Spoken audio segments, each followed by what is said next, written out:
நான் ஹாய் சொல்றேன். ஹாய், நாங்கள் தான் வச்சுக்கி மாமரிஸ். இன்னைக்கு நம்ம எங்கே வந்திருக்கோம்னு பார்த்தீங்கன்னா வெள்ளக்கோட்டை முருகனை பார்க்க வந்தோம். ஸோ வந்தால் ஒரே கூட்டமாக இருக்கும். போன வாட்டி வந்தோம், லாக் பண்ணிட்டாங்க, சாமி எங்களை துரத்திருச்சு. இந்த வாட்டி வந்துருக்கோம். பரவாயில்ல, திருநூறு எவ்வளோ அழகாக வெள்ளையா கொடுக்குறாங்க. எங்க உனக்கு திருநூறு எங்க திணற திருடி மாதிரி எல்லாரும் எங்க திணறா எல்லாரும் நெத்தி பாத்துக்கிறாரு. எங்க சாமி கும்பிட்டு நெத்தில வச்சிருக்கலாம்லடி.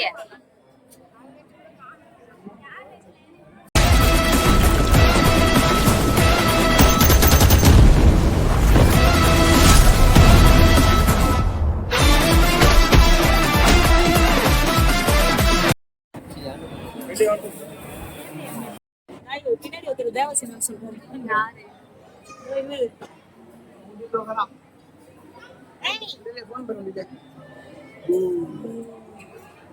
பாத்துட்டான்டா, கேமராவை பாத்துட்டான்டா, இதுக்கப்புறம் விட மாட்டான்டா அவரு.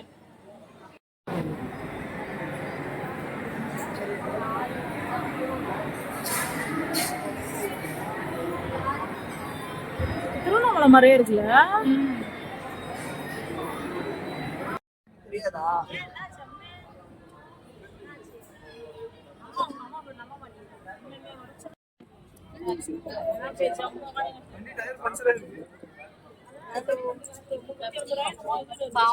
உடம்பு சரியில்லை, காலையில இருந்து ஒரே வாமிட்டா இருக்கும்.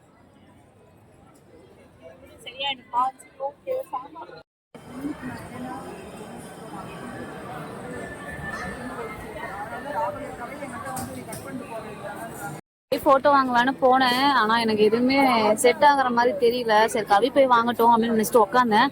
ஆனா எனக்கு அப்புறம் அவங்களே போயிட்டாங்க வாங்குறதுக்கு. சரி வாங்கிட்டு வரட்டும், என்ன வாங்கிட்டு வராங்கன்னு பாப்போம். வலிக்குதா?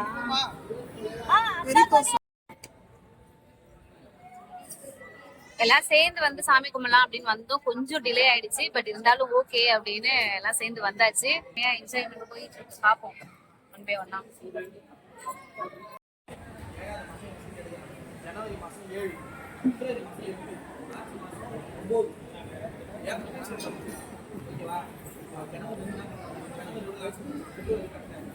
வாங்கியாச்சா? வாங்க வாங்க.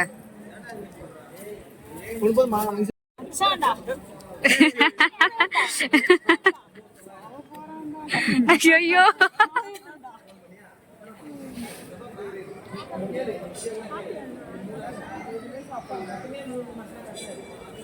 ஏய், அண்ணன் தம்பி மாதிரி இருக்கீங்க பாக்க.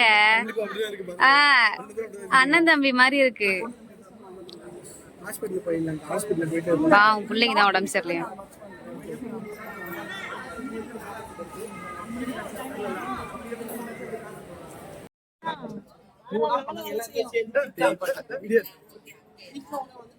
வேணா சொல்லு மச்சான், கட்டி வச்சிடுறோம். ஆமா கண்டிப்பா. ஓகேவா கண்டிப்பா? ஓகேவா? ஓகேன்னு மட்டும் சொல்லு. என்ன மச்சான், குழந்தைலாம் வேற லெவல்ல இதே. ஏய் இங்க பாடுறா, இங்க பாடுறா. பாருங்க, வெளியில வந்தா நல்லா வேடிக்கை பார்ப்பாரு சாரு. என்ன மச்சான், அப்புறம் என்ன ஸ்பெஷல்? நானே ஸ்பெஷல் தான்டா உனக்கு. சட்டை ஏத்துறதுனா எப்படி அடிப்பனே தெரியாது. சரி வாங்க எல்லாரும் போலாம், சாப்பிட்டு அப்புறம் பேசலாம். கவர் ஆகுமா எல்லாரும்? ஆயிட்டு.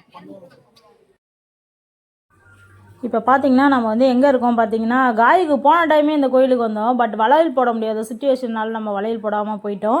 இந்த வாட்டி நீ என்னை எது பண்ணாலும் எனக்கு வளையல் வேணும் அப்படின்னு சொன்னால், அதுக்கு முன்னாடியே என் மச்சான் பவித்ரா என்ன பண்ணா, டேய் நான் வாங்கி தரேன்டா தங்கச்சிக்கு அப்படின்னு சொல்லிட்டு வளையல் வாங்கி தரேன்னு சொல்லிட்டு எந்த வளையல் வேணுமோ எடுத்துக்கோ அப்படின்னு சொல்லிட்டு நின்றுட்டே இருந்தான். அவனும் அந்த லாஸ்ட்டில் நிற்கிறான், அவன் கவர் ஆகலை. ஸோ வந்து நீ போடு பாப்பா, நான் வந்து உனக்கு ஸ்பெண்ட் பண்ணுறேன் அப்படின்ற மாதிரி பேசிகிட்டு இருந்தான். இல்லைடா வேணான்னா, இல்லை நான் தங்கச்சிக்கு செய்யாமல் யார் செய்ய போகிறான்ற மாதிரி அவன் கொஞ்சம் கான்வர்சேஷன் வச்சான். சரி ஓகே உன் இஷ்டத்துக்கு நான் என்ன பண்ணுவேன் அப்படின்னு சொல்லிட்டு போடுறான்னு சொல்லிட்டு சொன்னேன். ஸோ ஆக்சுவலி பார்த்தா அங்கே கல்வளையல் இருக்கும் அப்படின்னு சொல்லிட்டு நாங்கள் எக்ஸ்பெக்ட் பண்ணிகிட்டு இருந்தோம். பட் ஆனால் அது கல்வளையலே இல்லை போல். குழந்த ரொம்ப நேரமாக வந்து சுற்றி சுற்றி தேடிட்டு இருந்தார். இப்போ பார்த்தீங்களா 2 பேர் சைடில் அவங்க என்ன தெரியுமா, நாங்கள் திருவண்ணாமலையில் பார்த்தோம் அவங்கள.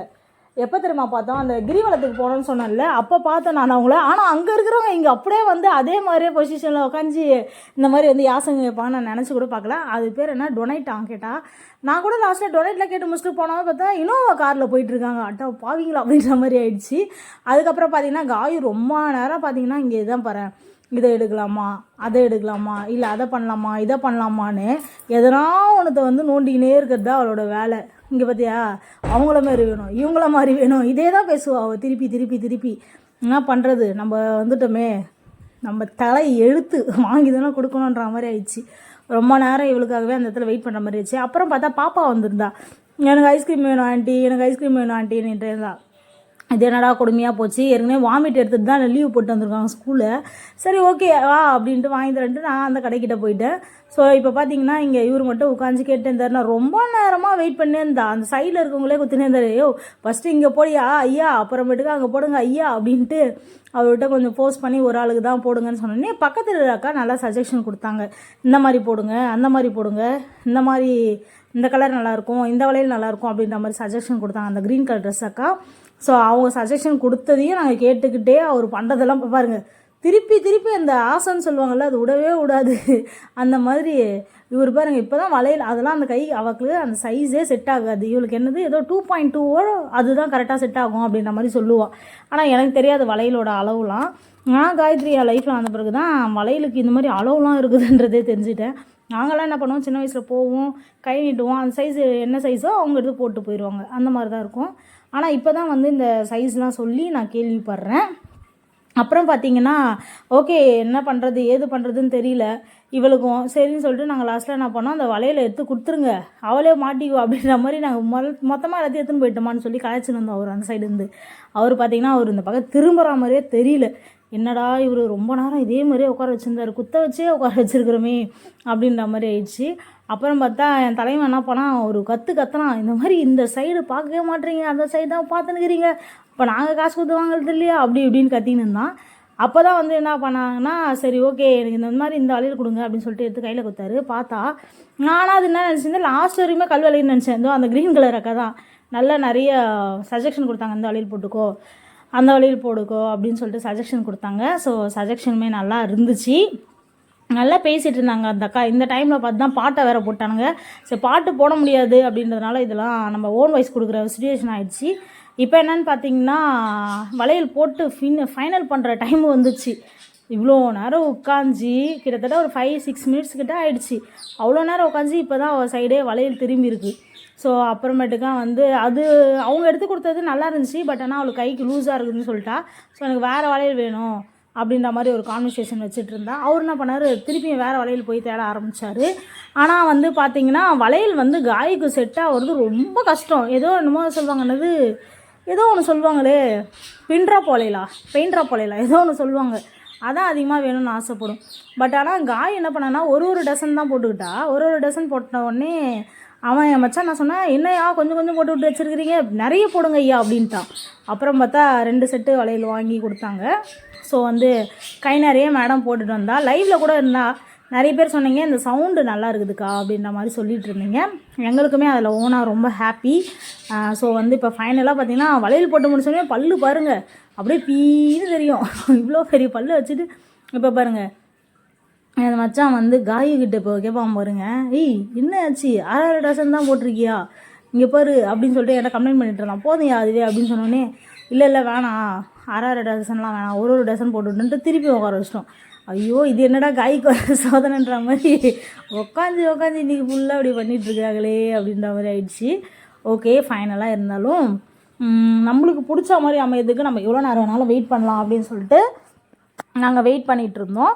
அவரு செம்ம ஃபன்னு பண்ணிகிட்டு இருந்தார். சார் இப்படிங்க சார் அப்படிங்க சார் அப்படின்னு ஒரு ஃபன்னு பண்ணிகிட்டு இருந்தோம். அவரை கலாய்ச்சி அவர் என்ன சொல்லிட்டார் லாஸ்ட்டில், எங்கள் கூட வேலைக்கு வந்துருங்க நாங்கள் கூப்பிட்டு போயிடுறோம் அப்படின்ற நிலைமைக்கு வந்துட்டார் அவர். அதுக்கப்புறம் திருப்பி அந்த 6 டசனை திருப்பியும் போட்டு ஒரு வழியாக ஆக்கி அவளை என்ன பண்ணிட்டோம் கூட்டு வர ஆரம்பிச்சிடுவோம். அதுவும் இல்லாத மச்சான் இல்லை டக்குன்னு ஐயா செக் பண்ணிட்டு போடுங்க ஐயா, வளையல் செக் பண்ணுவாங்களே இதுதான் லேடிஸ் கிட்ட போடணும் அப்படின்னோடனே அவர் ஆட்டி பார்த்தே கண்டுபிடிக்கணும் சார் அப்படின்ற மாதிரி சொன்னார். ஸோ ஓகே தான், அப்போ நீங்கள் ஆட்டி பாருங்கள் அப்படின்னு சொல்லிட்டு நாங்கள் என்ன பண்ணோம், சிரிச்சின்னு இந்த சைட்லேயே வந்துட்டோம். அப்புறமேட்டுக்கா வளையல் ஆட்டியே போட்டுட்டு இருந்தார். பட் ஆனால் செக் பண்ணி போடல அப்படின்றது கொஞ்சம் கஷ்டமாக இருந்துச்சு எங்களுக்கு. அப்புறம்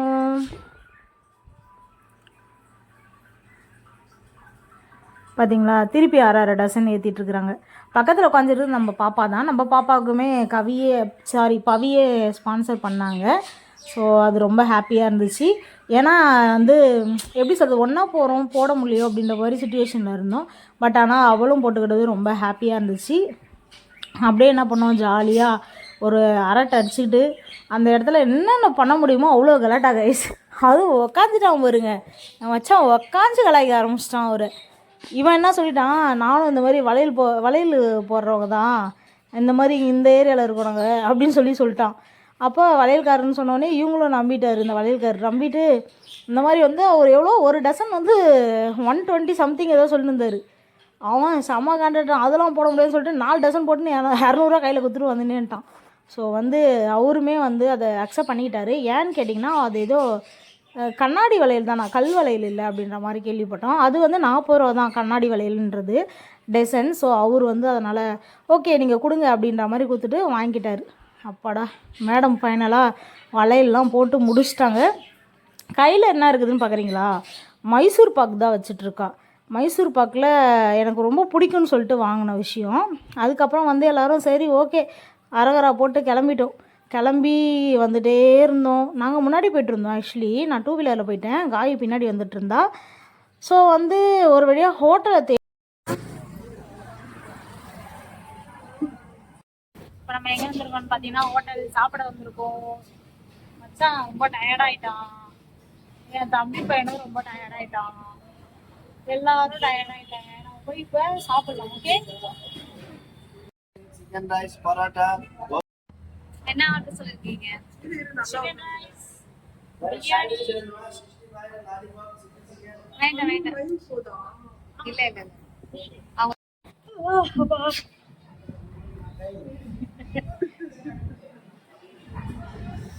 இங்கே பாரு ஒருத்தவன் என்ன பண்றான். அவன் எனக்கு என்ன பண்ணணும்னு தெரியாது, முடிச்சுக்கிறான் பாவம். உங்க பாச போராட்டம் தாங்க முடியல என்னால.